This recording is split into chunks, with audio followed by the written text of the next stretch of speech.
Hello guys, it's Ben Ty again, and I've got a question from Georgie Marinov. I'm sorry if I completely just butchered your name right there. And also you reminded me that I need to do an update on how the 5960X stuff has gone.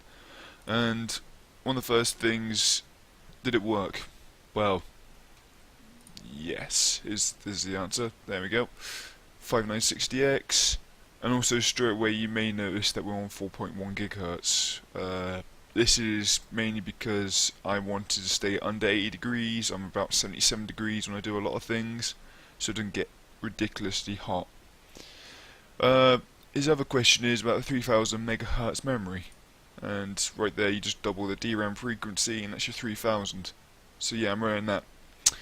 Another reason why I couldn't really go over 4.1 gigahertz is when you use the XMP file for the RAM, it moves your bus speed up to 125 megahertz, which is weird. I don't recall any other XMP ever doing that for me, but it happened, and well, I tried working around it at least, and it wouldn't work so great, so I've just kept it how it is, really. Yeah, that's about it when it comes to that, really.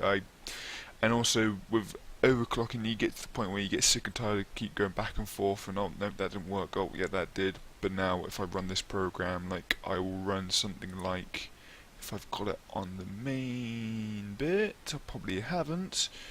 Do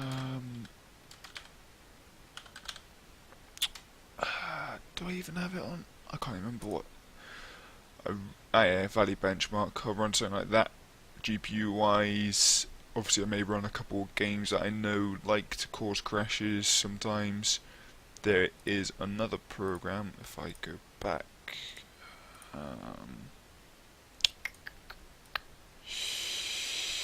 Realbench, Asus Realbench. They recommend that. It's a very good program, it seems, because it does like to test your CPU, your RAM, and then your GPU. But yeah, I generally run through a lot of things. I also then see about doing what I do with Sony Vegas, which is usually what I make these videos with, to see if that causes any issues as well. So yeah, I've been stuck on this 4.1 gigahertz for quite a while, and it's not really. Oh wow, has it ever crashed? I'm going to say no, it hasn't. And my temperatures seem pretty good. I just open up that. There we go. So right now, everything running very reasonably cool.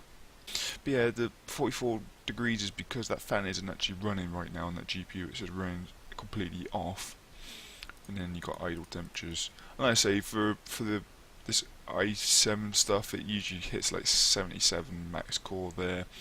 That I think just hits 74 most of the time, from what I remember.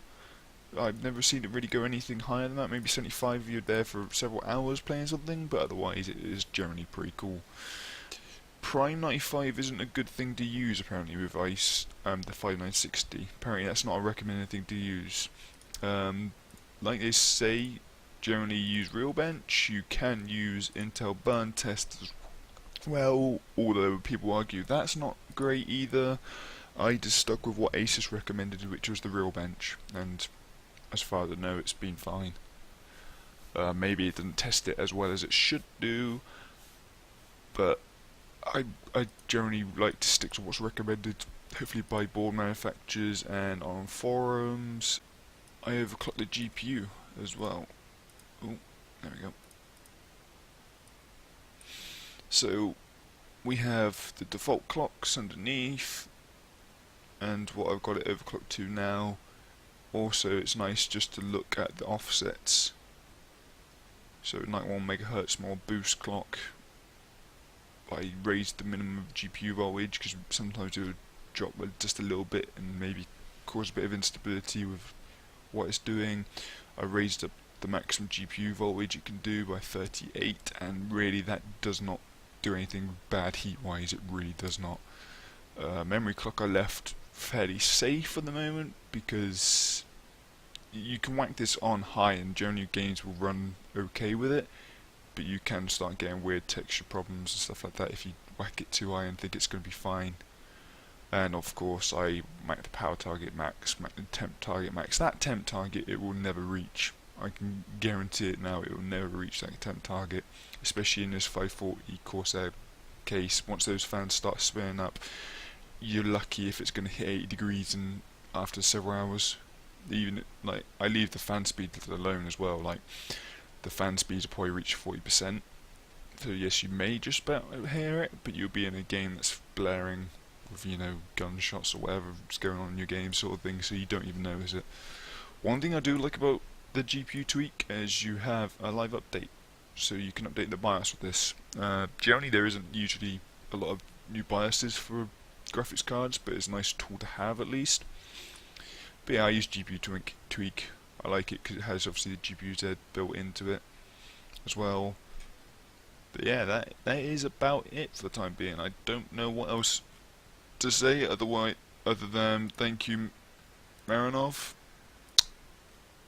for just talking to me really on YouTube. Like, it's a surprise for once to actually have someone have sensible questions instead of just, oh, you're a dick, or, you know, typical YouTube stuff basically. So appreciate it, and hopefully catch you in some more videos. Make sure to keep chatting to me, yeah? Thank you very much. Catch you in the next one.